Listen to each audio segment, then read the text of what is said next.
We'll call this meeting to order. We start with pledge of allegiance. For that to start. No. Okay. I pledge allegiance to the flag of the United States of America and to the republic for which it stands, one nation, under God, indivisible, with liberty and justice for all. Let's turn the button off. All right, proceed on with it. Okay, just a quick note. Pledge allegiance to the flag of the United States of America and to the republic for which it stands, one nation, under God, indivisible, with liberty and justice for all. Let's turn the button off. All right, proceed on with it. Okay, just a quick note. Pledge allegiance to the flag of the United States of America.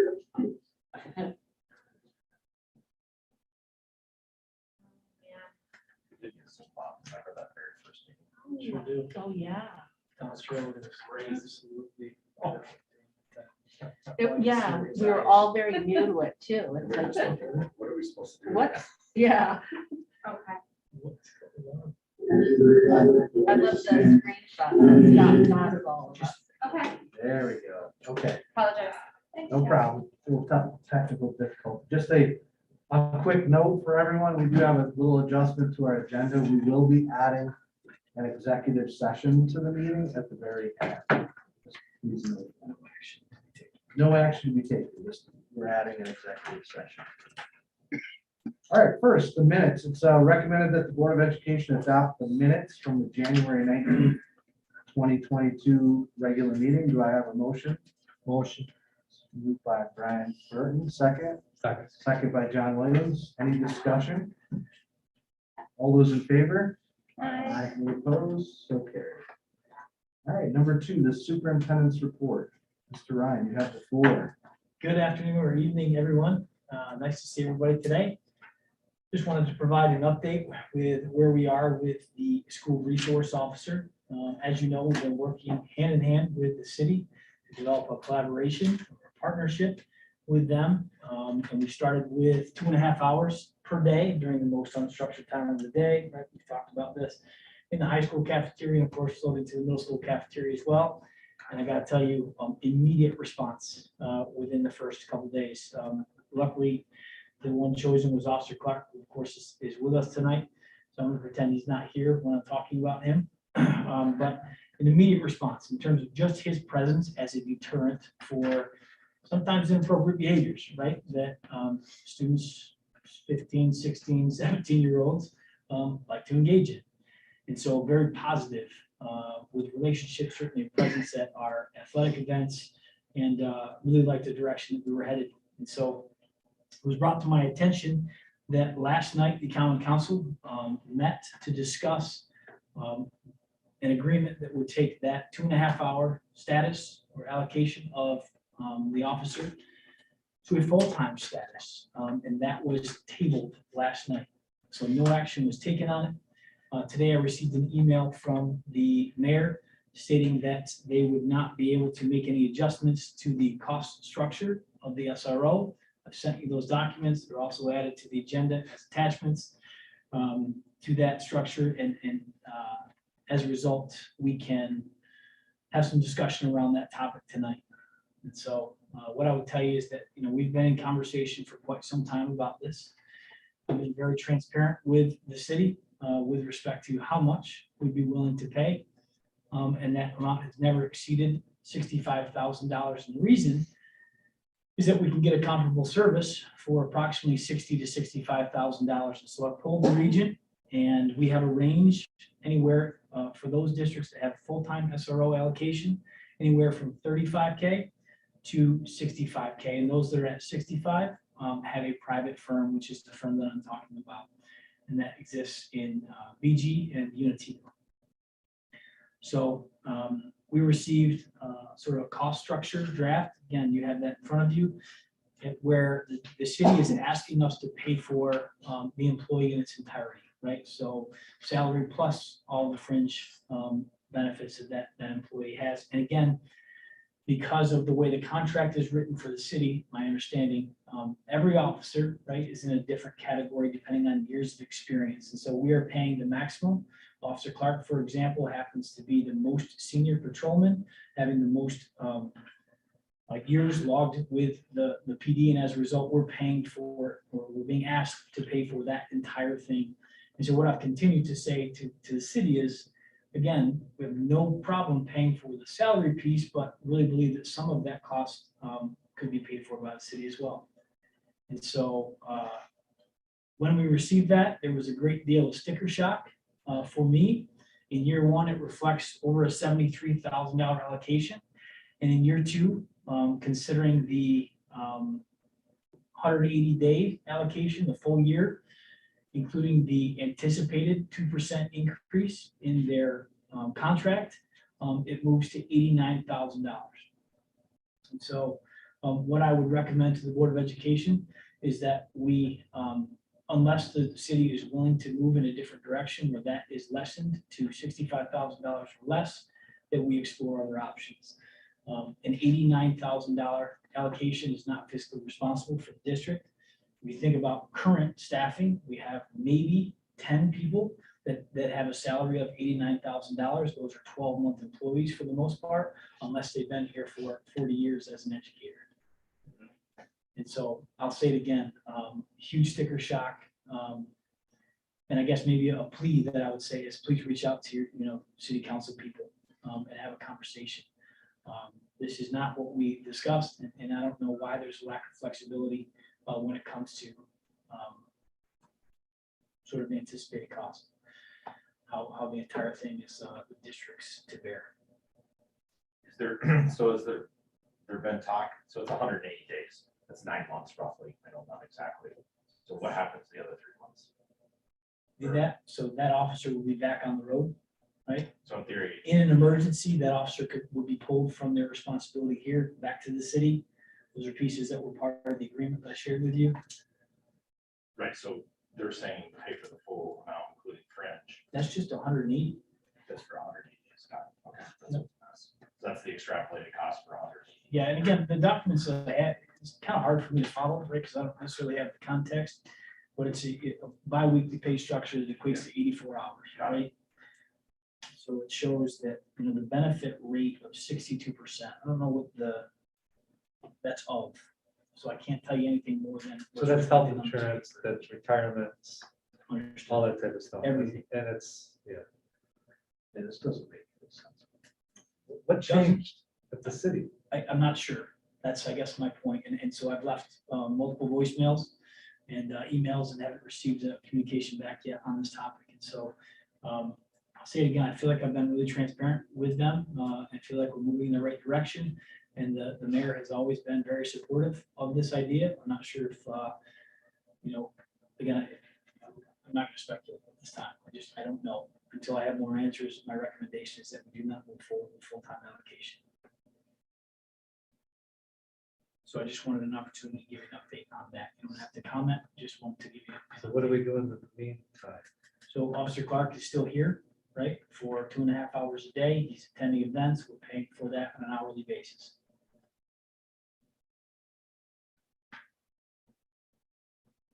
That's a thousand things. So this is above and beyond what you do now. So when you're here for 2.5 hours, When you say above and beyond, it's a 2.5 hour allocation right now that we pay for to have him here in so district, we're just reimbursing the city for those being costs. billed on a quarterly basis. And then if you're here for an event at night, that's on your own It's time, additional billing. and we bill for that. Yeah. Okay.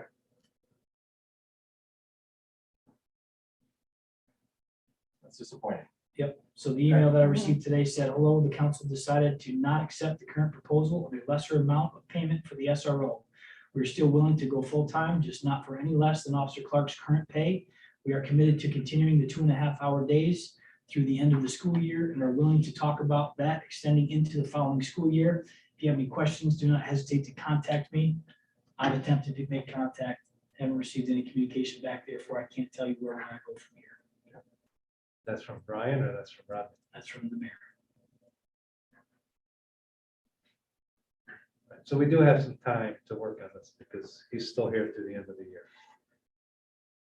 So we have a contract through the end of the year for 2.5 hours of allocation, yes. However, if we're not, so the idea was the city, for whatever reason, wanted to ease into full-time allocation, okay? The idea was that that would become full-time within the first month, maybe 2 months. I kept hearing sort of differing opinions on when that would take place. I didn't even know that their council was meeting on this until somebody told me last night to move it into a full-time status, okay? So I can't give you any other details around where the city is with this topic. Do we have a choice to continue with this throughout the rest of the school year? Yes, we do. But it will, I think, if our ultimate goal, mine is, to move to a full-time SRO allocation, that may happen sooner than the end of the school year. Can we do both? Yes.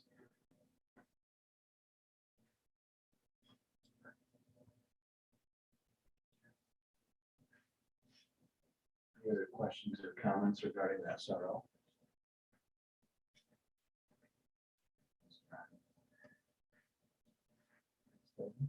Okay. So the topic, again, this was anticipated to be a budget meeting, right, where all of our principals will be presenting on the resources they are anticipating for next year to be able to achieve some of the goals that we set forth. Our director of business service and transportation is home with flu-like symptoms, and therefore decided to just postpone until March.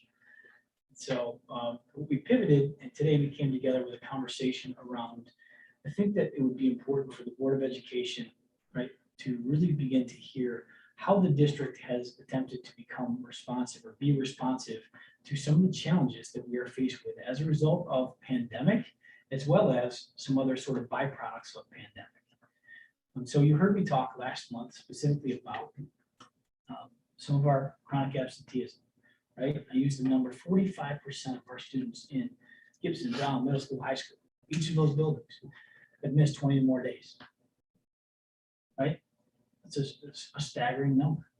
So that could be because of mandated quarantine, mandated isolation, or it could be something else. On top of that, you're hearing me talk about the lack of substitutes. If teachers go into mandatory quarantine or isolation, right, we're forced to bring substitutes in. Sometimes we have coverage, sometimes we don't, all of which result in missed learning opportunities for kids. So if you couple that with the existing numbers of 45% of our students in each of our 4 buildings already 20 plus days, then the days that they're in session potentially have substitutes in the classroom rather than a certificated teacher. There's a great deal of missed learning, right? On top of that, we are experiencing behaviors that we've never seen before. We don't have existing practice or existing guidelines to be able to fall back on to say, this is what we've done in the past, right? That allows us consistency under the sort of auspice of being fair, being firm, right? And really thinking through a lens of equity because of some of these behaviors that we're seeing. Social media. So I told you that I'm arranging right now for our forensics to do a presentation for you about what's the district's obligation when it comes to student use of social media, whether it's during this course of the school day or after the course of the school day. Are they on campus when an infraction occurs, or are they off campus? Is there defamation of character involved? Or all of those types of things, they're new for school districts across the state, across the nation. Okay, so I want you to think about, as we have rebranded and have really shifted and gained momentum around this new mission and vision, we have a brand new high school or a principal at the high school, all of these other transitions on top of these challenges that we've never seen before. Here's what I can tell you, and I said to a group of teachers today. We predicted the lack of predictability with this school year, and we were spot on. Okay, so what I want to do tonight is I want to take you down this little path of sort of where we've been, right, where we are, and where we're headed as we continue to keep our eye on the prize, which is becoming a model organization, right, which is clearly stated in our mission. And so I want to talk about 3 different programs that we have slated between now and the end of the school year to be responsive to the needs in front of us. Our principals are going to provide that to really talk about what's that look like developmentally at Gibson versus the high school, right? I shared some really important data points with you. The one that I continue to come back to is almost 80% of our 10th grade is failing 1 or more classes. That is unacceptable. And we cannot sit back and admire that problem. We have to pivot as an organization. If we don't have an existing structure, we have to create a structure that supports that. So the first presentation tonight, we're going to start with Gibson, is really around this concept of extending the school day.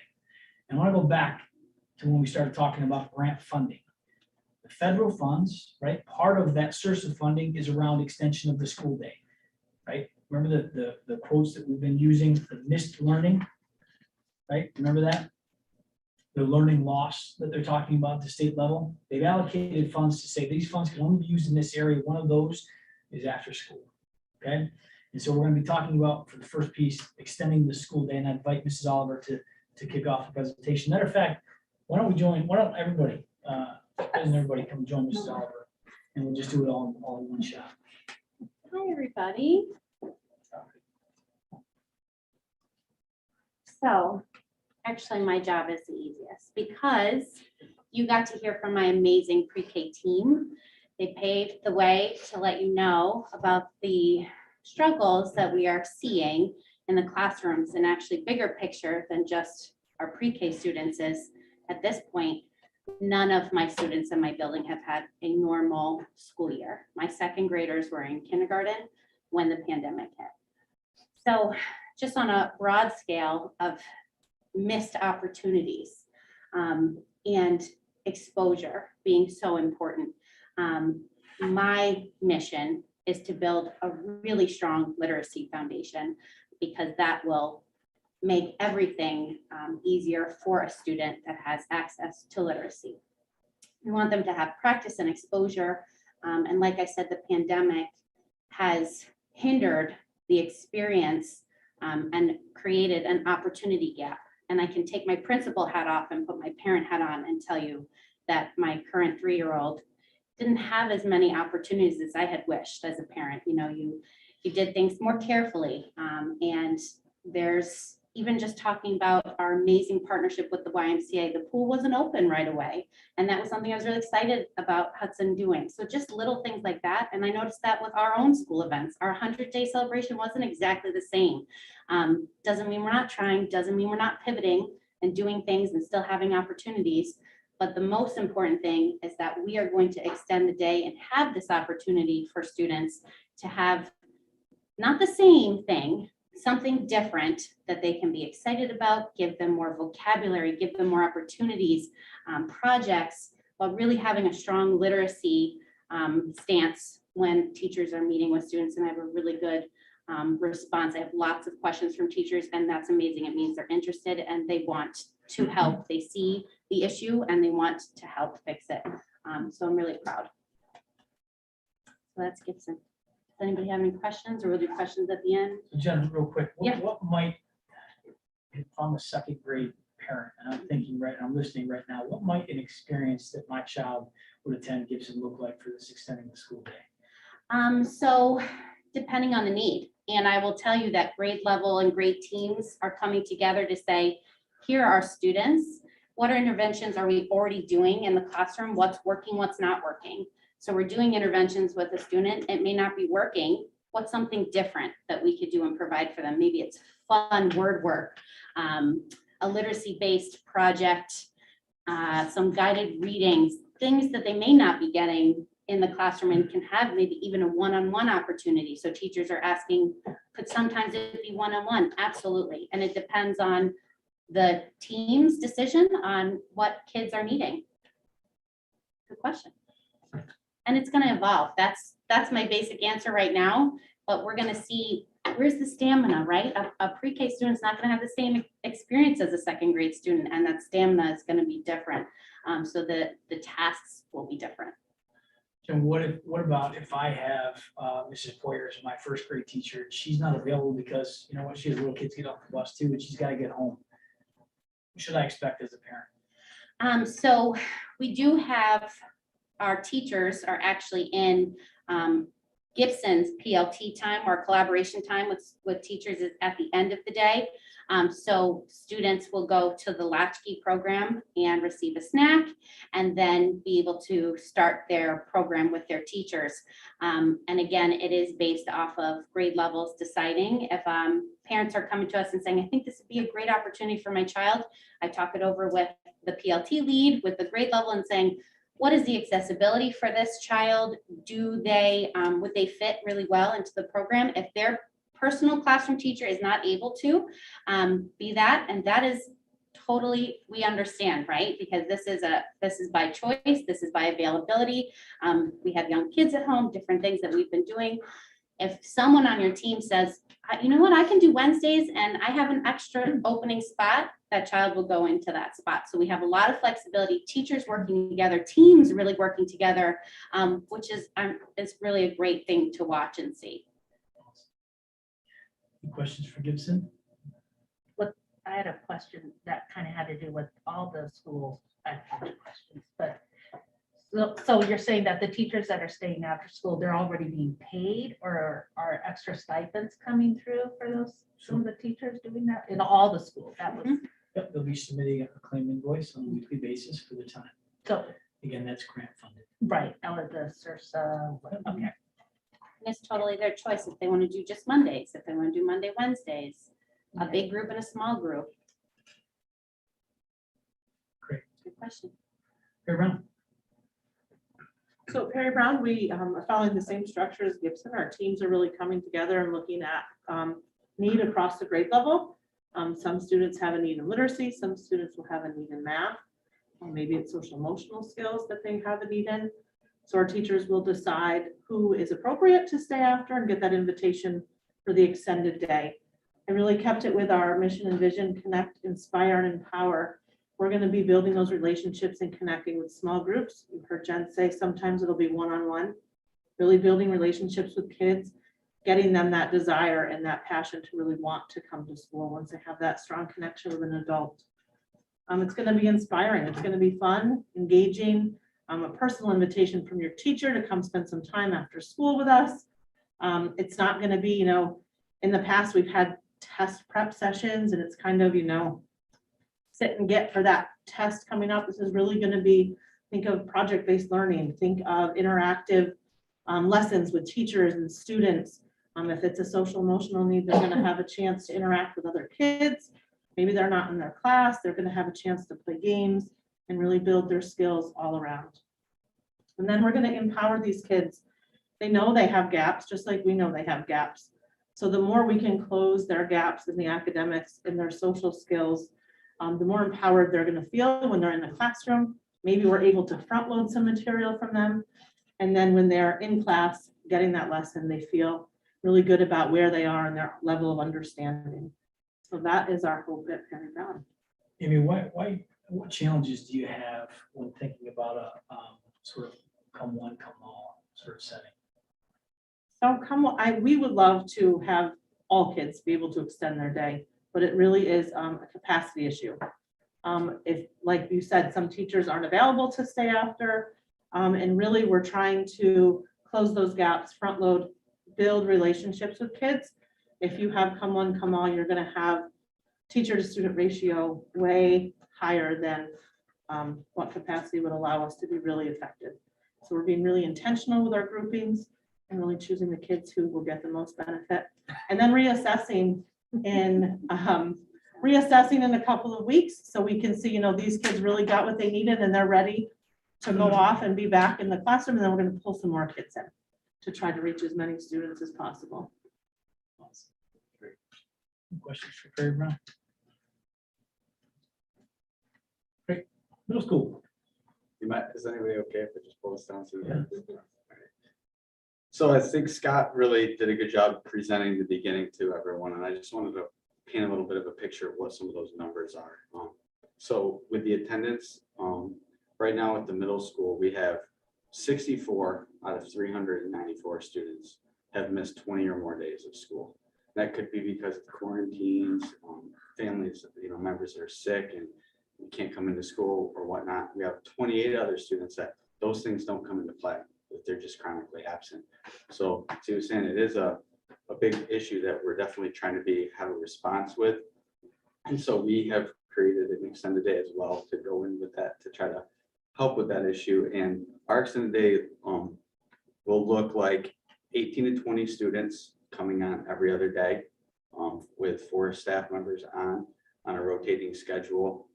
Plan on posting that out to families so they know who's going to be on, letting the students know what days they're going to be coming in. And the teachers have done a really great job. We talked about the professional learning teams. So that's really the teachers coming together, meeting in teams and discussing students.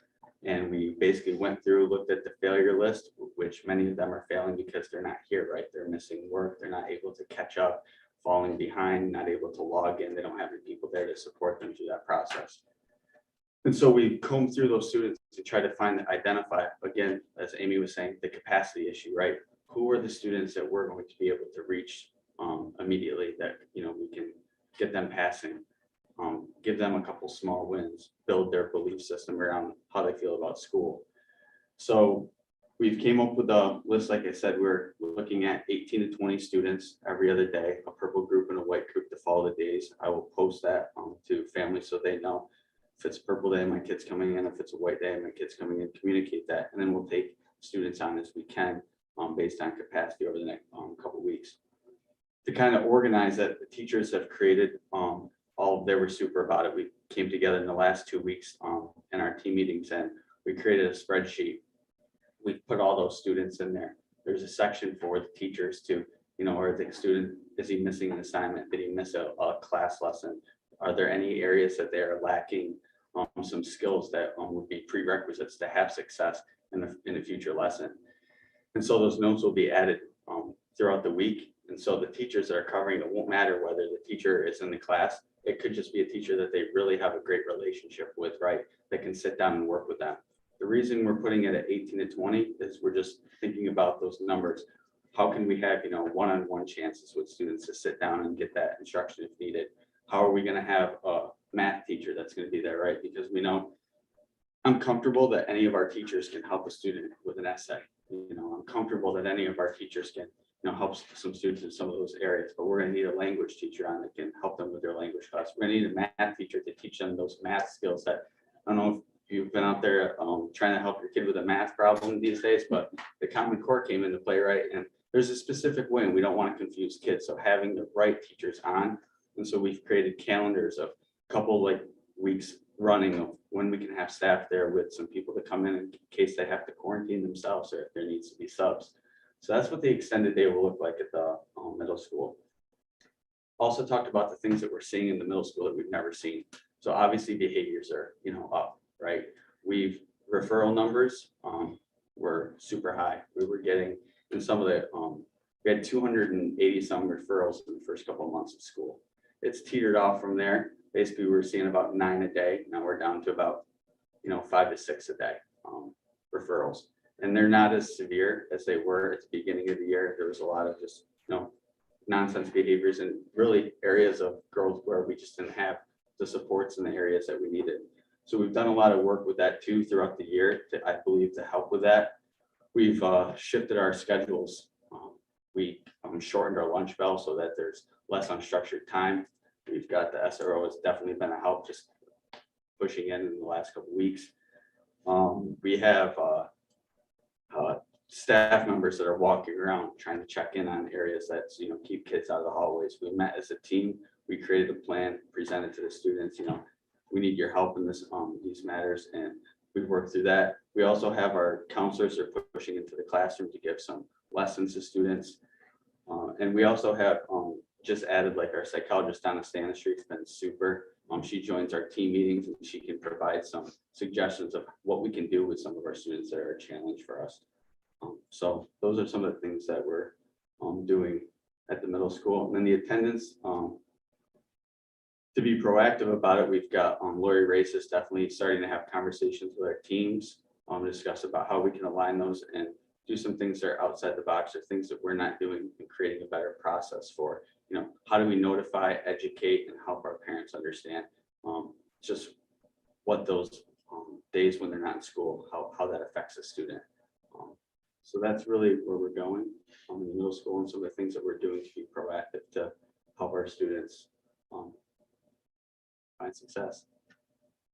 Is this mandatory for the kids that are failing? No, so we threw it out there as an invitation. We're inviting you, and like I said, if the student's not coming, we're gonna encourage it, obviously, but if the students doesn't come in, we're gonna fill that slot with someone else who will wanna come into that. You know, we sent out the video last week. Mr. Graham and I got together and tried to figure out, you know, how can we put this out to families, so I know what we're trying to do. Instantly received, hey, I want my student to come, which is a good sign. Many of those students were already on the list. You know, if you're failing 2, 3, 4 subjects, there's probably hey, man, I gotta do something, right? So definitely looking to increase the number of students we could bring in, but just seeing what we can handle at this time. When you say extended day, they're here later in the day? Yes. How does that impact sports, or they're not allowed to be on sports if they're failing, right? Well, that's not in our policy, but 3:10 to 4:10. So it would be case by case basis. Okay. We, you know, try to work around, help kids. We want them to be connected, right? That's the big thing, is we want them to have a connection. So this is more so how we framed it with staff, was that this isn't a chance for us to connect with a student that's not finding success in school. So how can we get them in here, get them confident about something, or see some success in some of their grades? And hopefully they'll put a little more effort in the classroom, because they know, hey, I've got someone that's really backing me, that someone really wants to help me out here. So that's where we're going with that. So how do you capture the ones that don't want to go? It's a very good question. We're gonna call parents. We're gonna try to get them in here. We're gonna, I'm not gonna demand that they come, but we're gonna heavily, say, hey, we really want to help your student out. We have transportation for your student. We have snacks here at the school for your student. Good. Yeah, that was my question, how to frame it so they don't see it as punitive. Yeah. Yeah, because when my son was told he might have to stay after school, he's like, I'm already given up lunch, but he wasn't. But, and then my other question, again, I look at my son, longer term planning with kids going from middle school to high school. I see a lack of study skills being taught to kids. And so is there a longer term goal as part of this extended day or Yeah, so something? one of the conversations that that's a great question. One of the things that came up in one of our team meetings was, why are students failing in specific areas, right? Mhm. Like, what is the cause? And so we're trying to figure out what is that root cause. And then, for a subject like Spanish, there's a lot of, rote memory skills. You need to remember stuff. So they said basically they're lacking some study skills. So that's a chance for the Spanish teacher or French teacher to sit down and say, this is how you study. This is some, strategies you could use. There's definitely going to be a chance for someone to teach like executive functioning skills. I know Mrs. you Mills sign does me middle up school for that? mindset. And she was like, I'd really love to be a part of that after school so that I can teach some of those skills, which would help them get organized. Yeah. So. All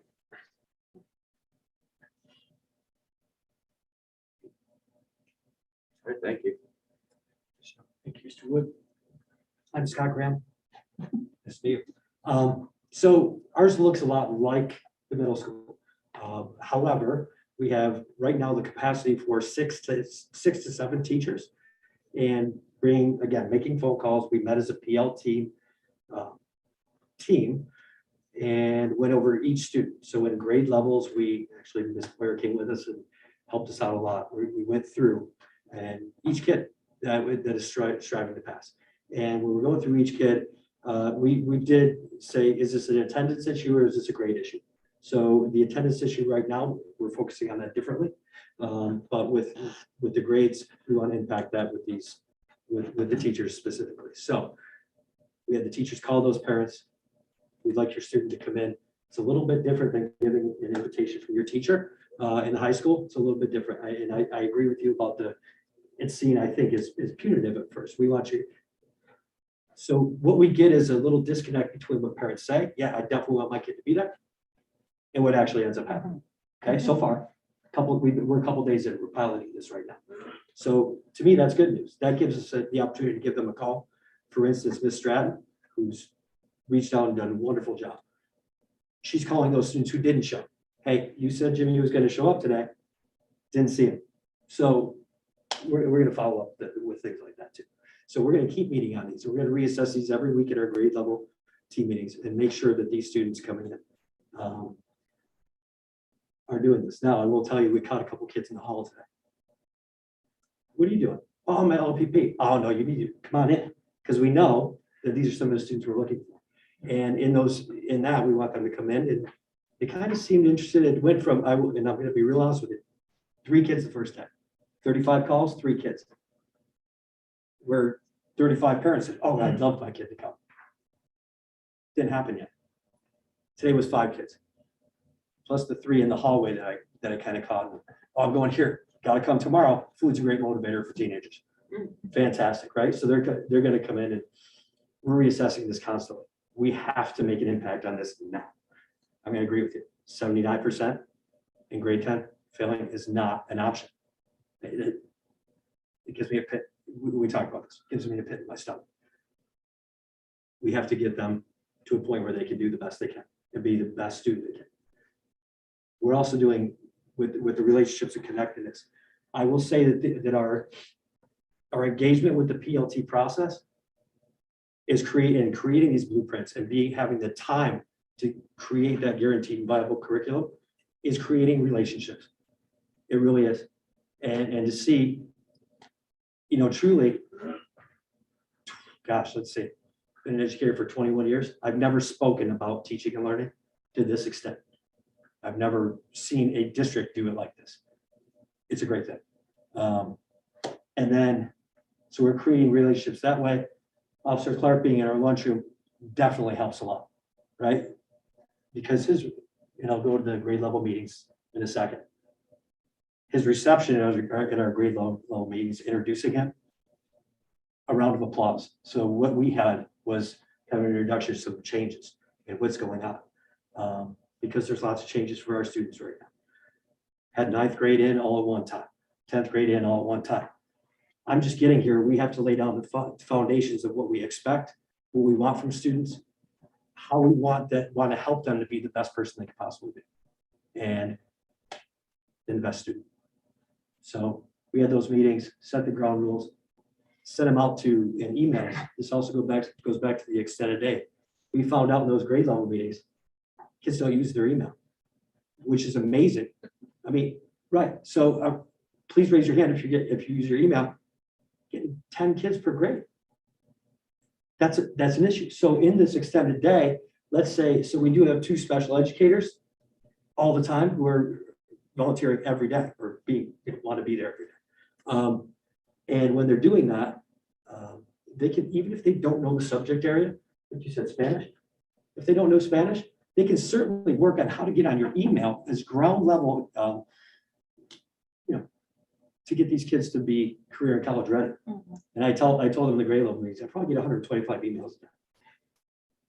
We do this constantly. Yeah. So they're going to need this. And we get those students that are chronically absent due to quarantines. We're finding they're not getting on. It's not that they don't have access. It's that they either just don't feel like they have to, or they don't know how. We're going to make sure they know how in this extended day too. I'm going to go back to the question you asked. We're going to keep calling. We sent out the video. We're sending letters home. We want to connect with the parents. We want to make sure that we're partners in all this. We have to. This is, to me, this is a 911. So I guess I have a question. I don't know if our household is one of those that are failing or not, but they probably are, because we're really struggling with coming to school. He comes to school when he comes to school, and he says he doesn't do anything.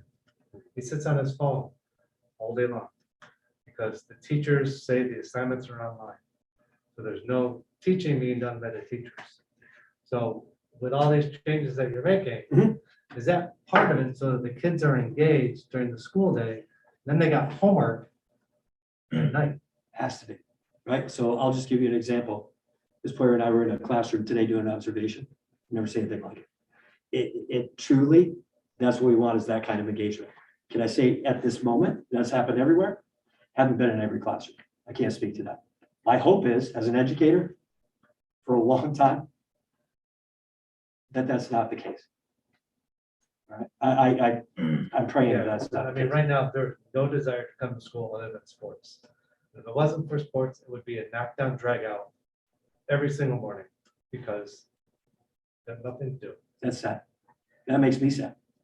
Right? We have to get them here. We have to connect them to the school. That's a piece of that connectedness that we need. Okay.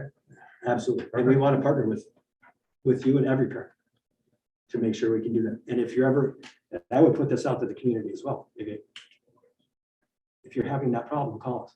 We have at-risk coordinators that can go out with counselors, myself, and on home visits. We'll come and talk to them.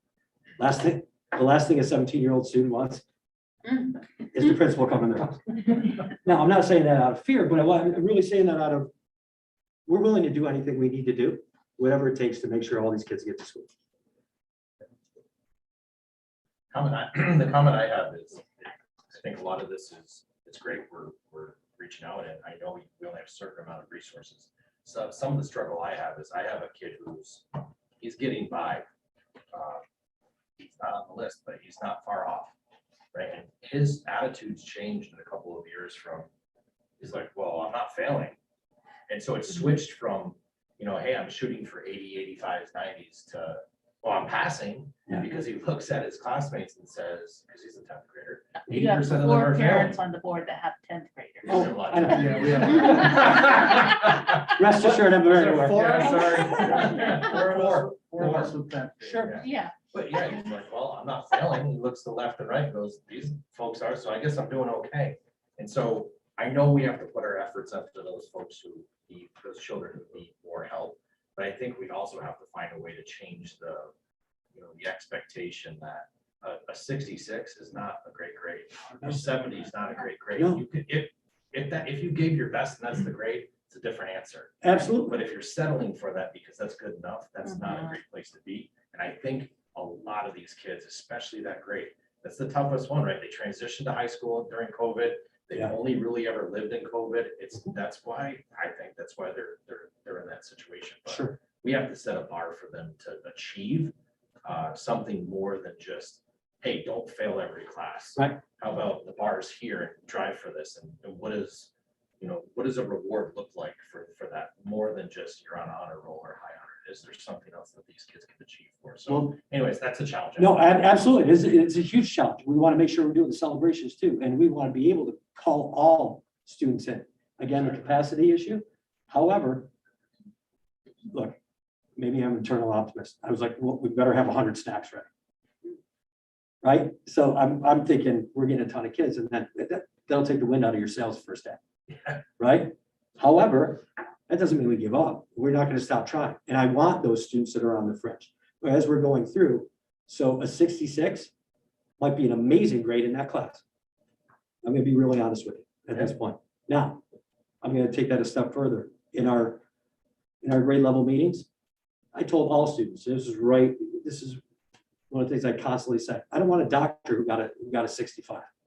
I want my doctor to be the guy who got 105, or the woman who had 110, who was first in her class. I want that person. So to strive to be the best you can, absolutely. I agree. And we can't leave the enrichment piece out of this too. Yeah, absolutely. I agree with you 100%. Thanks, Scott. Sure. Thank you. But go ahead. I had a couple questions. Mhm. So I had a big talk about the extended day thing with my 10th grader the other night. He said all his friends are failing classes. And, but he also was like, he said, well, it's not always the student's fault too, which made me think, I'm all for interventions, but it's a two-way street. Yep. I hear what he's being taught. And 100%. No wonder he's whatever. But so I'm thinking of my son and other kids, and I start wondering what's going on why can't this be addressed during the school day? This goes back to the grade thing of kids failing, what's being done in study halls. Some kids have 2 to 3 study halls and they're sitting there on their phone the whole time. So Right. So I can, that's all. can I comment on both of those? Yeah, Go ahead. Yeah. I would love to, right? So I'm glad you asked the question is, why does this have to be after school, right? And the answer is contracts, right? Then you have the availability of staff. And so everybody is fully contacted currently right? We are offering incentives of $3,500 to teach an additional class and $2,000 to teach us to go in and cover a study hall or cafeteria duty. We had 5 people volunteer. Right. So remember the other conversation that we've had about where people are staff-wise because of this pandemic. The empathy piece is pretty thin right now, okay? Does that contribute to our numbers at the high school? 100% it does, right? There's a real engagement issue going on, much bigger than completion of tasks resulting in the grades that we're seeing, right? We're not gonna change that overnight. No, I know. Which is why our focus is really about invitation to come into this environment and during that time, really determine what is really the breakdown. And that could be different for every single kid, right? Maybe 6.5 hours a day to impact that. Mhm. So, No, I took that into account with my questions. It's gonna be a huge task, that's for sure. It's monumental. But it's doable. It's all doable. And you know, when you said engagement, really, I'm not gonna disagree with that. But this PLT time that we have, doing our blueprints, going through it, and now getting to the point where we compare vertically. So between 9th and 10th grade, what does that look like? Mhm. And then 10th to 11th grade, what does that look like? And then we're this progression of learning that we need to have Mhm. and be consistent, right? And we're on the right track. I really feel it. Yep. Yeah. I really do. there's no question, right, that people are working really hard right now. Our work is really about systems, right? Systems that lead to intervention, right, and enrichment or extension. This is another opportunity to engage kids, right, in a different way. So that's why it's, I wanted you to see it as a direct response to what we're seeing right now, something very different. Given the confines that we have. Other questions for Scott? I've asked enough. No, you're good. You two out We'll of take them all. I had a whole list. All I have to say is that I really appreciate the amount of work, the stress level, the frustration that exists. And I really appreciate the agility of your team here in developing this way to address the issue. I mean, we all see it. We all have kids in the district. We know how tough it is right now. So I want to say, I appreciate your agility and your willingness to really commit to addressing what we're battling here. So thank you. Absolutely. Thank you. Thanks, everybody. Just in closing, I think when we talk about this, right, we sort of personalize it to Norwich. Was on a call this morning with superintendents in the western part of the state. There was a superintendent talking, I swear to God, he was talking about Norwich. The exact same issues, the exact same lack of engagement from students, lack of investment in that high achievement, right? And they're scratching their heads saying, where did we go south here, right? What happened? We had the same expectation of kids, we had the same expectation of results, right? But something is occurring. And so this is really a lot of brains coming together to say, you know what, let's really do some root cause analysis on this and begin to think about how can we be responsive with both programming and with staffing as we plan forward. It's hard. I think everybody, I'm speaking for people that maybe don't necessarily have the same experience, but you look in industry right now too, I can tell you everybody that works with me, everyone's tired. Right? It's been 2 years and schools, it's been even harder. And teachers are tired, kids are tired, right? It's difficult for the kids. That empathy path is a two-way street and it's challenging on both ways right now. So every interaction is probably more labored than it's ever been. How can it not be? And that's been the way that it's been in the world, unfortunately, for a while now. Knock on whatever, it looks like maybe things are going to start to open. I can tell you today at work, we had our first, it was a mask optional day because we were allowed to do that. You would have thought that, everyone won the lottery. It was the greatest day of everyone's life. Yeah. People people were telling me they had a skip in their step on everything. It was unbelievable. It's amazing what that will do. And I'm hopeful that happens in the near future for the schools as well, because I think it seems silly, but that mask has made a lot of people very, very tired. Yeah. If my engagement with you every single day is Pull your mask. Pull your mask up. We haven't done the foundation work to make my class important, right? And I think that we're seeing the ripple effect. Not I think, I know we are. We're seeing the ripple effect in that right now. So, thank you to that team who just presented. Incredible hours of that work. So, phase 2, right? Thinking along the lines of relationships, connectedness, and engagement. Jess is going to introduce another concept that we'll be introducing in the month of March and then potentially putting into place. It's still in its infancy, right, in terms of its planning, but around April. And so Jess, if you could talk about the stay and play concept that we're discussing. Yeah, so hopefully you see a little joy in the title even, and I think that that's what really the goal of it is to intentionally, again, extend the school day in a really joyful, connected way. So working with 2 of our student success coordinators at the elementary level, they are working on building a video right now to introduce this concept to teachers.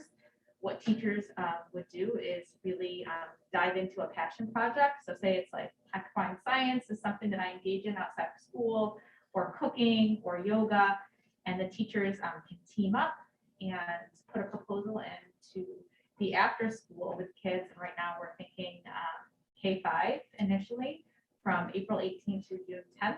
And it could be Monday, Wednesday, Tuesday, Thursday, things like maybe Girls on a Run, those kinds of extensions for kids that exactly as you said, John, could be the reason why kids, want to come to school the next day, as well as to honestly help our teachers engage differently.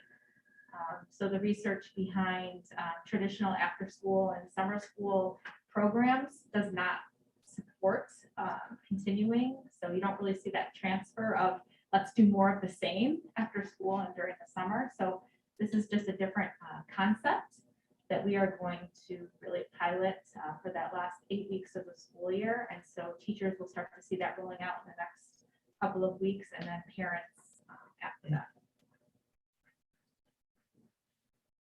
Any questions on that?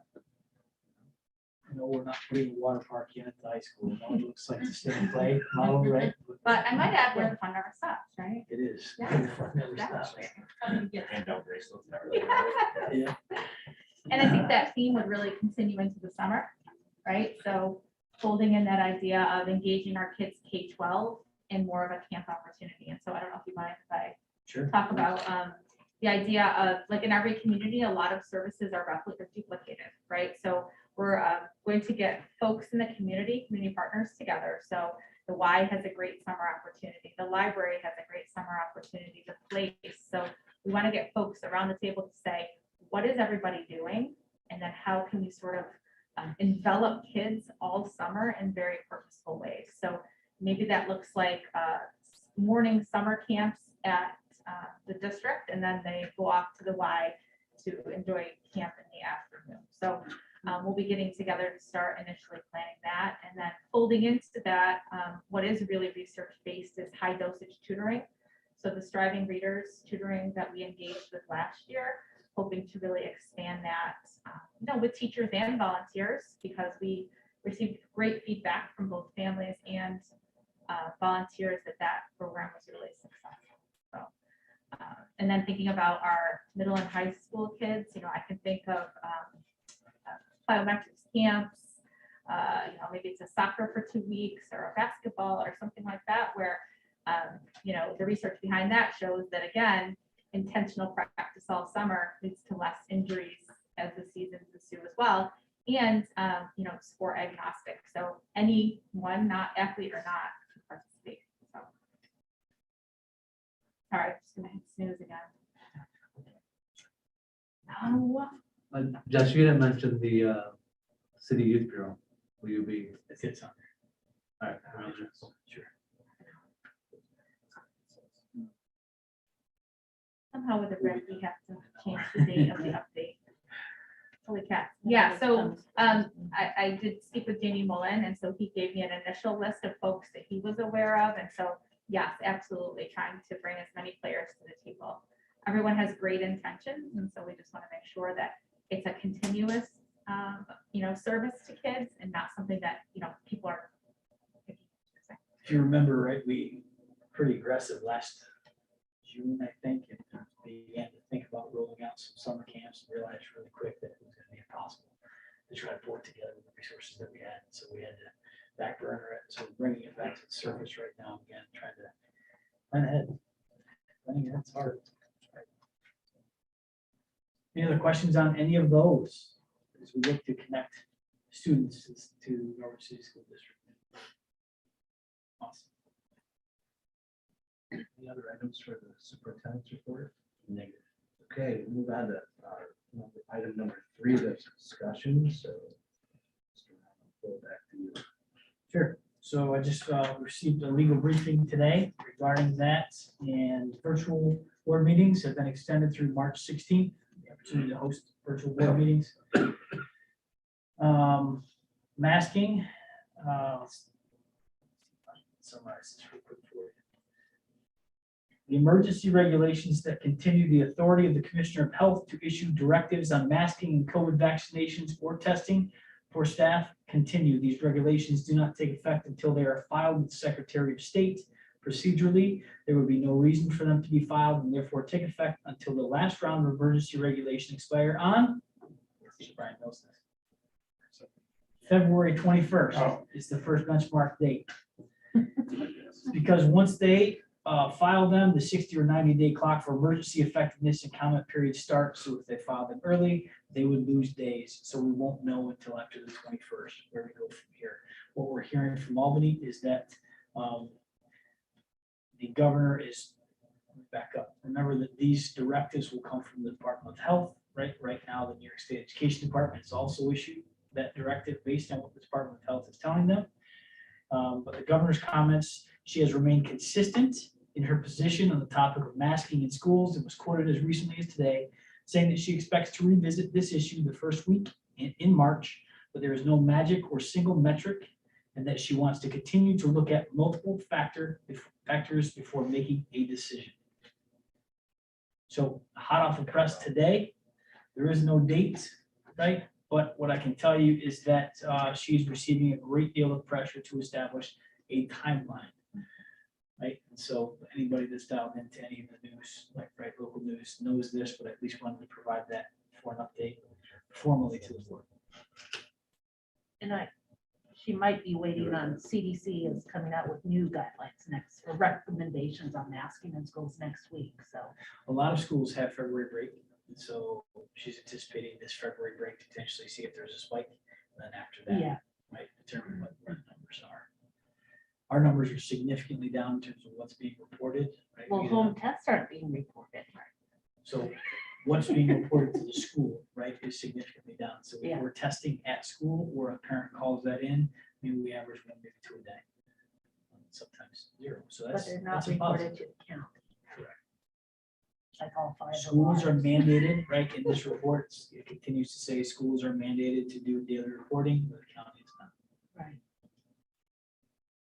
So they've also asked us now to confirm if somebody does call it in to ask whoever the parent guardian is to determine how they became aware of the positive case. Is it a home test? It wasn't in a physician's office. Did it happen?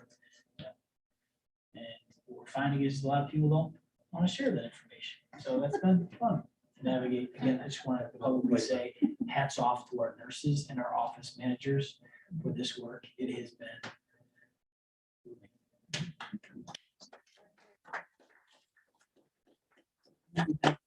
work that they're doing. So if you see a nurse, give her a I told fist Nellie she needs more than just like a turkey at Thanksgiving as a gift. Yeah. Good question.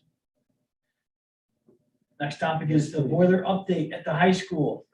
As if we didn't have enough happening. The high school boilers, plural, there are 2 of them. And I won't get all technical with you, but know that we have temporarily fixed them over the weekend, where permanent welds were done, where we were leaking water, right, which is intended to push hot water to different parts of the buildings, to heat the buildings. And so we are working with New York State right now to approve what's called an emergency capital project, if you will, that is funded the following year. So we have a few different options because we don't know if the temporary fix will hold for 2 days, 2 weeks, 5 months, right? And so what we know is that we can take down one boiler and operate at 75% with the other boiler. But again, that puts a heck of a stress and load on that existing boiler that will be operational, which could cause other issues, right? As soon as you tear into something that's 25 years old, you never know what's gonna come. So what we're talking about right now is asking for emergency funding to replace both to the tune of probably close to $1 million. So we pulled the seeker off of the resolution tonight for you to approve because we don't know which direction we're gonna move. And it's all contingent upon the emergency response from New York State to say they will fund the following year, right? We'd have to spend $1 million to be able to reimburse the following year. And I'll let you know as soon as I know. We were on a call today for about an hour with engineers, architects, capital project managers, all those people. So Was that $1 million in our capital project that we're gonna be If- doing? no. That wasn't part of, So we were gonna replace the front part of the boiler. Everything else looked okay. So the front part has a name, something burners, I can't remember. That was gonna be all redone, not an entire boiler replacement how much was that? You know? to the tune of about 200,000. So So we could pick up 200,000 in the capital project. there'd be alternate money of about $200,000 or less. To me, it's just. There's your water park. At least the first line. This is, I mean, we're trying to do this, right? This is part of King and King, but this is all why we need that facility overview, master plan, so we have these things around regular, Building condition survey. that's it, that's what's going Yeah. on here. Because you'd never let a boiler go 20 years, and to run a boiler to failure, I mean, we're 10 years past boiler usable life, generally 15 years is a good number. So most people would replace at 16, 17. The tough part is we're going to be in this cycle now because we're doing so many at once. That everything's gonna come up again all at the same time. Yeah. It's gonna get really challenging. But nonetheless, we gotta take first step, so. Yeah, so remember in our building conditions survey, we identified about $150 million worth of work. So anticipate being in a capital improvement project for a very long time. Yeah. Okay, other happy news.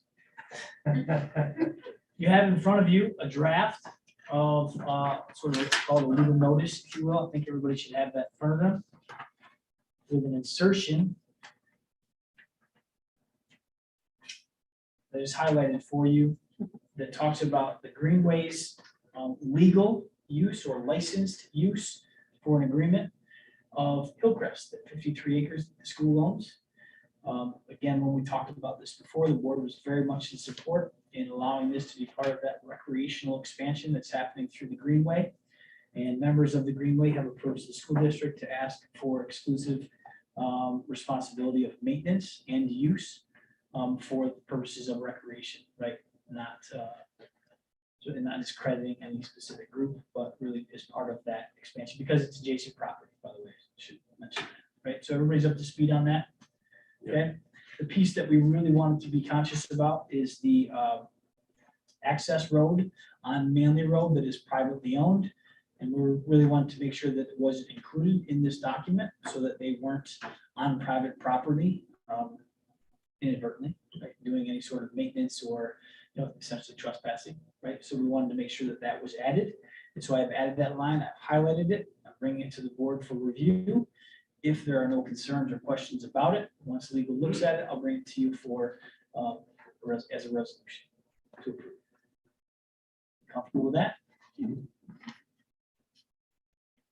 Great. Anybody wants to have any other conversation about it, please let me know. That's it for discussion items. Mr. Olds. Any other discussion items that we? Could you talk a little bit about that? I know you hit us up on the private reflection, but a little more about the HR position. yeah. Just a Yeah, little sure. color on it. So the area of human resources, right, it takes on many hats, and certainly we are lacking in that area. We have compartmentalized that work in district for quite some time. So we have 3 different clerical, myself, Brian doing bits and pieces of it, and they rated us a 7 out of 10 with respect to system support of what you would characterize as human resource function. So the reason I'm careful about that is because people have different understanding of what human resources is and should be, right? So functions of human resources is what I would tell you, okay? So they rated us about a 7 out of 10. And so when I say they, we did a self-study with a group out of Capital Region BOCES. They came in there, interviewed about 8 staff members, and made some recommendations, right, that we wanted to use as sort of information that can help support decision-making moving forward in this area. So the pool is a puddle in the Chenango County area when it comes to this type of person to perform these roles. And so what we asked the Capital Region BOCES to do is think about maybe some retirees. Think about some people that you know through your Rolodex of network that you might be able to access that could perform some of these responsibilities that you've identified as recommendations for Norwich City School District. And so they weren't getting any candidates that they would provide a recommendation for. And then literally last week, they made contact and said, holy cow, it came out of the blue and it's perfect. We think it's a perfect match. And so Monday, I think it was Monday morning, Brian and I and Jess jumped on, was it Monday? Mhm. Jumped on a Zoom call and met a gentleman out of the Albany area that is very excited, very knowledgeable, his resume is unbelievable, and really excited about the potential of coming on for at least 2 days in person and potentially 1 day remote as well. And it will be a shared service, so he'll be providing the exact same support to another school district. And so we plan to enter into a contract that will be, look for board approval between now and the end of the school year to evaluate efficacy of service. So my question too would be, is the intent then to continue to post and look for a full-time resource? And this covers us for a period of time? Or are we trying to roll this out and say, how does this look? Do we need more? What's the thought? I think that Norwich is going to be so attractive that this gentleman will say, I don't want to be shared anymore. I want to be a Norwich City School District staff. However, these You and people, Scott are gonna have equal opted, that's fine. yeah, I That's know. good. Here's what I'll tell you, these people come with a very hefty price tag. Yeah. Okay, and I'm not sure that outside of a share, we can fiscally responsible with that decision. So we're gonna evaluate, right? Is it able to meet our needs in a shared capacity? And if not, we can think about a different direction. Yeah, I mean, I'm unqualified to make the statement I'm going to make. I'll say that up front. I think we need a full-time. It's so, the lift, I think, for everybody in the district. Everybody's doing, I really mean everybody, HR duty to some extent. Some of you far more than others. And it's hard. HR work is not easy work. And it's time consuming. It's a lot of people interaction. It's challenging and there's a lot to it. So to me, like I said, I'm unqualified to make it. I believe we need a full-time resource. I think we could utilize that person. And they'd probably be more than busy enough, just like everybody sitting around the table. So my personal opinion, I can't say I speak for everyone, is that I advocate for us looking, posting, trying to find, hopefully we're attractive enough, but for a full-time resource. And I like the idea that we can't find one, so we got one for now. I think that's a great move. I'd hope that, especially as the school year ends, and I know that's when a lot of these positions can get filled, that maybe we can find someone full-time, this person or otherwise. So that's my personal opinion for what it's worth. I appreciate that support. Yeah. And that continues to be a goal of ours, but again, it has to go to that umbrella of fiscally responsible. Yeah.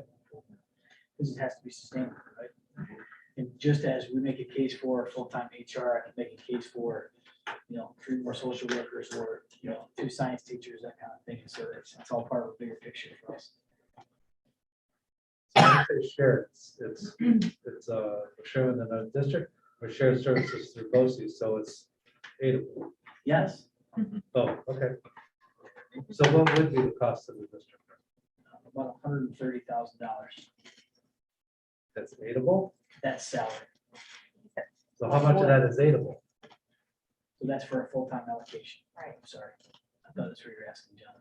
So it's 100% aidable. Let me back up. I thought your question was, how much would a full-time HR person need? The salary of this person is being paid through Cap Region BOCES is $130,000. That will be shared. We haven't seen a contract yet from them, so I can't speak to what our share will be. That will be. So what percentage would be aidable? It depends. If we're 2.5 days, right? I don't know, we haven't finalized any of the contract yet, so I can't tell you exactly. Those are the- But 80% of whatever we pay will be aided. Okay, perfect. Actually, about 82. Short answer is. Yeah. 80%. Any other questions in that? Okay. Discussion. All right, we'll move on to number 4. I'll entertain a motion to accept all the consent items on our consent list. Motion. Second. Moved by Brian Burton, second by Brian Reed. Any discussion or questions? I have a question on the treasurer's report. You're projecting a surplus? Yeah. Okay, so when you do the over under budget, last column, I can't, see you can't see that from here? So you're projecting 3 million as a surplus, but when you do your budget versus actual over under, that's at 3.4. So I'm just wondering where the disconnect is. that's So you all. want an explanation on? Yeah, I think that number there needs to be updated. Okay. But Yeah. Brian will know. Yes, if you will. Okay. Other than that, I'm good. Any other questions or discussions? All those in favor? Aye. All opposed? So carried, all the consent items. All right, action items, number 5, the first 4 items are for first reading. It's recommended, so it would be recommended that the Board of Education approve the attached board policy for first reading. It would be A703.3 property inventory and records, A303.4 copies of student individualized education program, A402.7 Dignity for All Students Act, and A109 Mission Vision Core Values. Do I have a motion to accept these for the first reading? So Moved by Brian Reed, second by Ross Durensis. Any questions, comments? All those in favor? Aye. Aye. Thanks, Pam. Any opposed? Okay, so carried. Last one, board approval of fiscal year 2020-2021 extra classroom activity fund cap. It's recommended that the Board of Education approve the attached 2021 extra classroom activity fund corrective action plan for the 2021 payroll. So moved by Brian Reed, Second. second by John Williams. Any discussion or questions? All those in favor?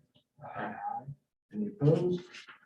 Okay. All right. I know that there are some questions regarding the personnel recommendations, but we need to move them in second, and then we'll have discussion. So I'll entertain a motion to approve the personnel recommendations. Make a motion to approve. Motion by Brian Burton, second by Karen Hamilton. Any discussion? everyone looks over here. I have 2 questions. I had a few questions too. Uh, The. This getting old thing is. The per diem for MC Edwards, sorry, Mary Carol Edwards, Oh, that was one of my questions too. is that a daily per diem? Yep, so remember, she was making $85,000. So it's just, Grant funded, so we calculate that down to a daily and then an hourly. I assume that's what it was just a question. All 4 PLC partners who were making that rate. So it's just the hourly rate of the stipend that, yeah, I got you. You got it. Roger, you wanna go? It was, well, I was. Okay. But then I was looking at the per diem for Mrs. Marvin for the interim principal. That the 75, that's in on top of her salary too. But then I saw MC Edwards when I was like, whoa, yeah. Okay. So, my other question, regarding Joe Alger, the athletic board director for him, I guess, the director of PE athletics, health, aquatic, and wellness. So I understand we're out of compliance. My understanding that I'm probably speaking hyperbolic now, but we've been out of compliance for a long time. Mr. Downey was the athletic coordinator we were at, and I assume you're at a compliance.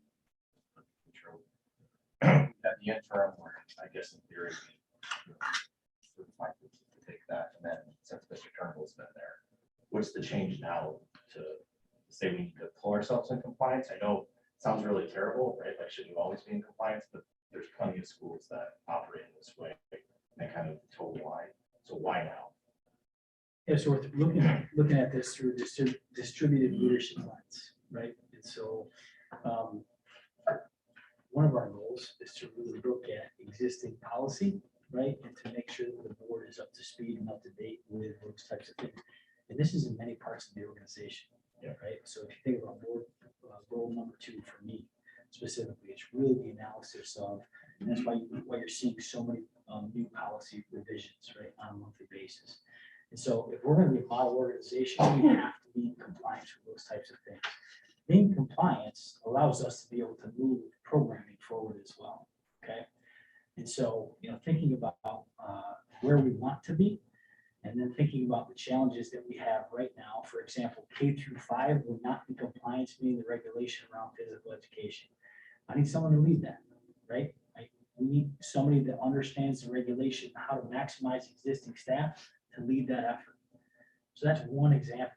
25 students, high school seniors, are currently not on track to graduate because of physical education.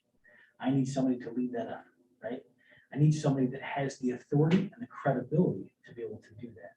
And so if we look at other models, for example, and you've heard me oftentimes reference Windsor Central School District, okay? Windsor Central School District has a dual role, very similar to this. The director stays up here in the area of policy. Johnny referenced an athletics type of policy. We don't have an extracurricular activity policy right now that the board has approved, right? That's a problem. And so I need somebody to be able to provide the leadership in that area to be able to do that. Not only develop the policy, but also work to enforce that, and work with building principles to enforce that type of thing as well. So, I mean, the reasons are great, right? But when it comes to that distributed leadership, for $26,000, we have oversight of 5 major programs in the district, right? And you can't do that with solely a coordinated position. And by the way, Rich is doing a fantastic job, right? But we can get him in that space of innovation and expansion for student athletic council and things like that, rather than working on the incident that was reported from a visiting school regarding vandalism in the locker room, like that type of stuff. That's the director piece, because that is directly tied with evaluation. I need someone with admin cert to be able to do that. So this is about really owning that space rather than that always coming back to me. Does that make sense? It does. So the intent is then for Mr. Alger long-term to be more than this, or the intent is that we can cover this under the stipend and have him continue in this way? Because it sounds like he's going to be up here. He's not doing the day-to-day scheduling and the stuff that Mr. Turnbull and Jamie's doing and all that kind of stuff. So he's up here. We expect that with that stipend, he can maintain that kind of leadership role in that way, or are we expecting that there's a longer-term plan from an athletic director standpoint, Mr. Alger, or otherwise? Yeah. So this is not, we don't have a long-range plan for this. We know we have an immediate need, right? And as a result, we're addressing that need. Where this takes us, the board will certainly be involved in programming in the district. These are, 5 major areas where we need attention badly, and I need leadership in that area. Yeah, that was my question, like for next year, would it be combined into just one position? So it'd be a $28,000 stipend or? No. That would be I'm my also goal. very sick of athletic coordinator talk. It's been going on for 4.5 years. So this is not to be confused with coordinator. Oh, no, I meant director talk. Yep. this So is yeah, I about- didn't know like for long-term if it was to be combined into a position, like just one person doing it for next year. That's not my goal right now. It's to continue to have those layers, right? And so that people are having dual responsibility within district. For example, Mr. Turnbull teaches and provides coordinated responsibilities. One of the asks within the budget was to increase 1 FTE in social studies. Difficult to do when we have a teacher doing only four classes that is certificated, that can be full of the content. Right, so if we provide distributed leadership and some of those roles and responsibilities change, it provides opportunity for Mr. Trimble to potentially teach another elective that creates greater offerings for our high school students. Does that make sense? So at this point, the stipends for from now until the end of the year, is that the intent or is it longer than that? I should put that in probably. So It's just through the end of June. just through the end of the year. Thank you. Sorry, it's right there. And so in theory, then if I take names out, the position itself can be filled by anybody with an admin degree, or I'm sorry, that's not true. Yeah, But I thought director of Admin athletics and physical and education. physical education, correct? Yes, thank you. Yeah. So he's uniquely qualified, there may be others, but at this point, this is the. He's currently in a leadership position. Yep. He's directly, so I guess let me back up. Is the question about the certification or is it about the person? Certification. No, Okay. so you answered that. Yeah, so he meets all of the check boxes and more with his current involvement, affiliation with the section and the state when it comes to athletics, as well as physical education.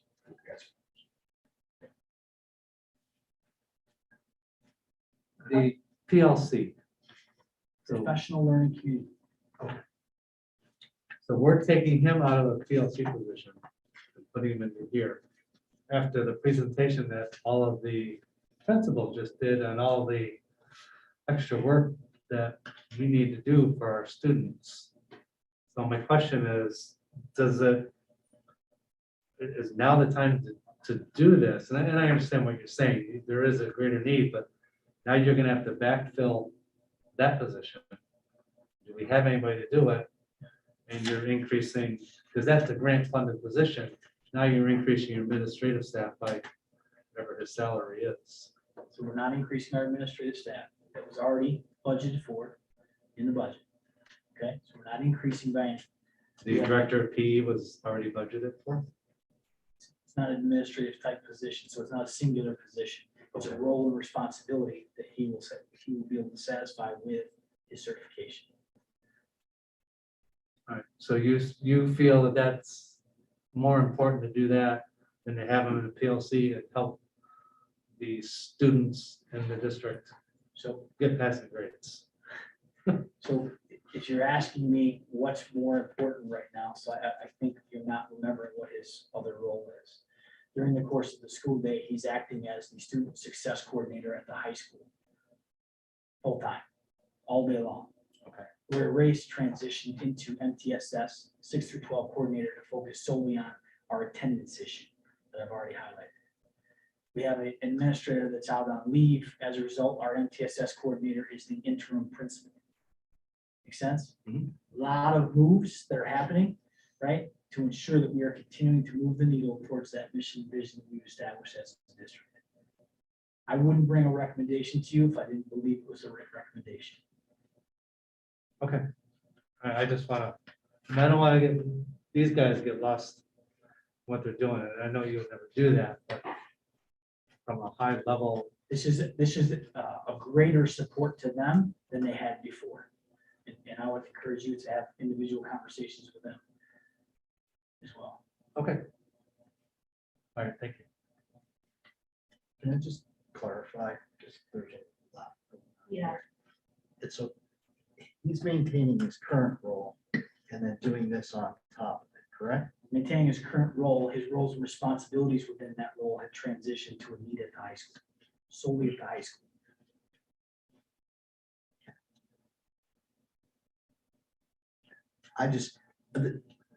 I've had a couple people ask me why we're hiring an athletic director. I didn't take this position as an athletic director. It has not been explained to me as an athletic director. I was under the understanding and having conversations with you that this was really to help fix some issues in our physical education department, as well as hopefully add some value when it comes to being able to use the pool and aquatics and bringing back some of those programs as well. So I just wanted to continue to clarify that this is not a traditional athletic director role. This is not what we're hiring. I think there's a misconception out there in the public that we are hiring an athletic director and Mr. Toonborough is being pushed out, who I believe right now has become kind of a favorite. So I've had multiple conversations with people explaining that this is not your traditional athletic director, and I haven't even used the term athletic director. I wouldn't call him an athletic director in this role. So I think that's where some of the confusion's coming in. So I just needed to clarify that in my head. So New York State creates the title and the requirement of districts to have this. So that's why that title is there. Athletics is no more important than health, PE, or aquatics.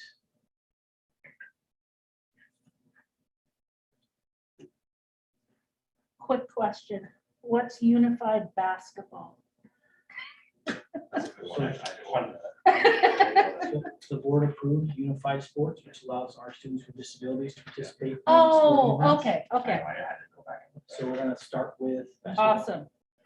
And then whatever happened to the girls flag football thing, will we be approving those coaches? As soon as I have a recommendation for you, we'll bring it to the Okay, board. so that's still going on too? Absolutely, the planning is. Norwich is one of 4 in section 4 that have said they would like to have a team and a schedule built around supporting that team.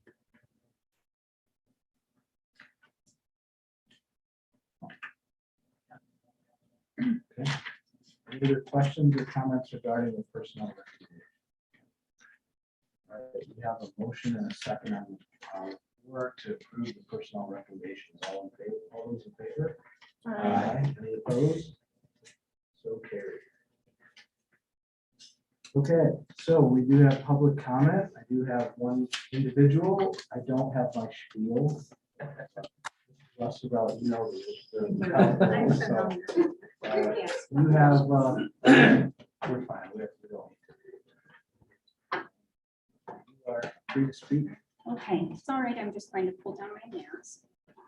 So please bear with me as I also was surprised by yesterday's common council meeting and have been playing catch up today on the topic of the school resource officer. So first of all, I echo the sentiment that there's a real benefit to being able to have Officer Clark, who is a veteran police officer, working with the students in our schools. And I echo as well the positive feedback of the work that he's been doing.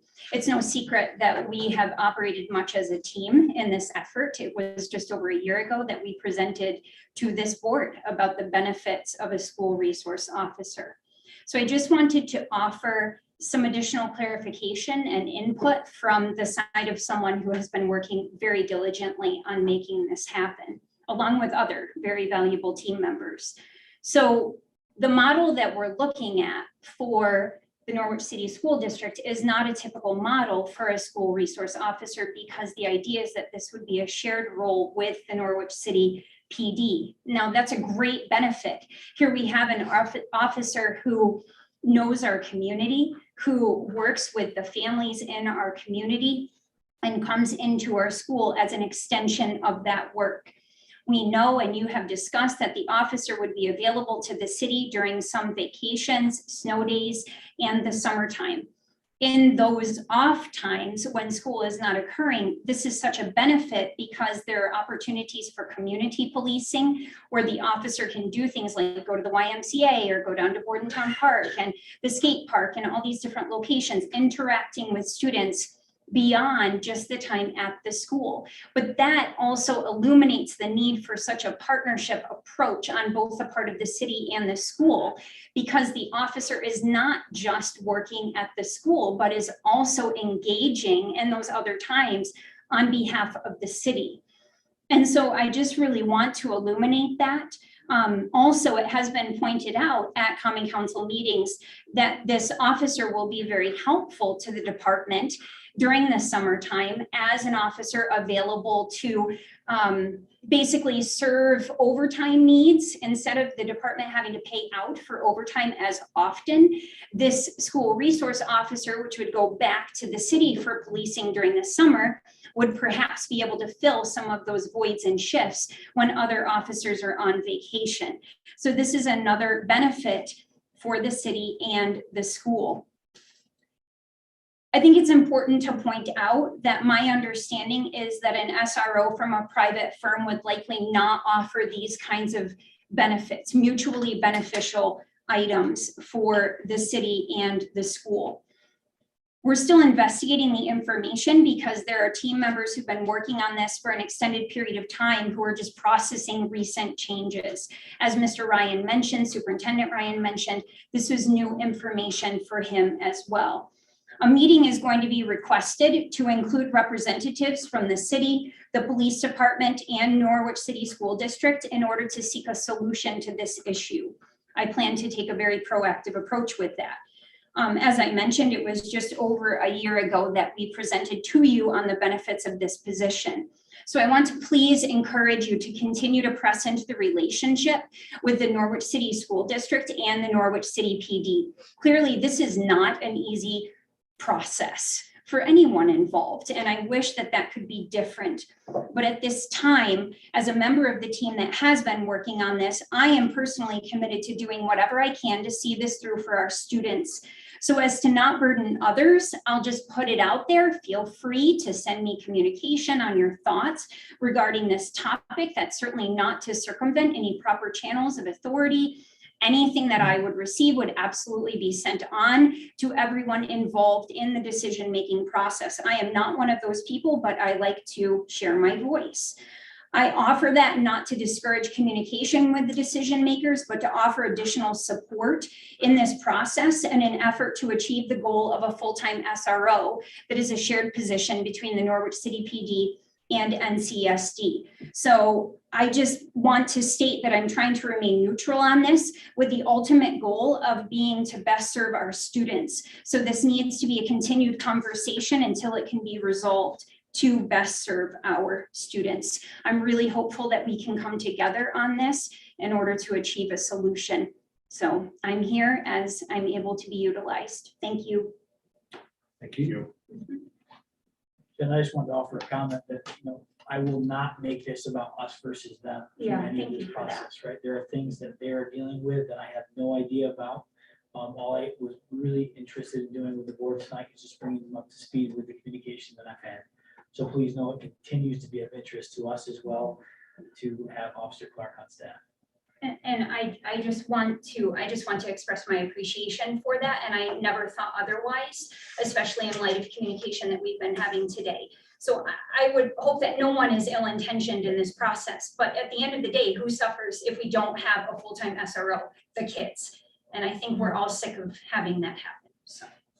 Thank you very much. All right, that's all we have. So we are going to go into executive session. There will be no action taking place. So I'll entertain a motion to enter executive session. Motion. Second. Moved by Brian Burton, second by John Williams. Forgot to say it that time. Any discussion? All in favor? Aye. Any opposed? Inject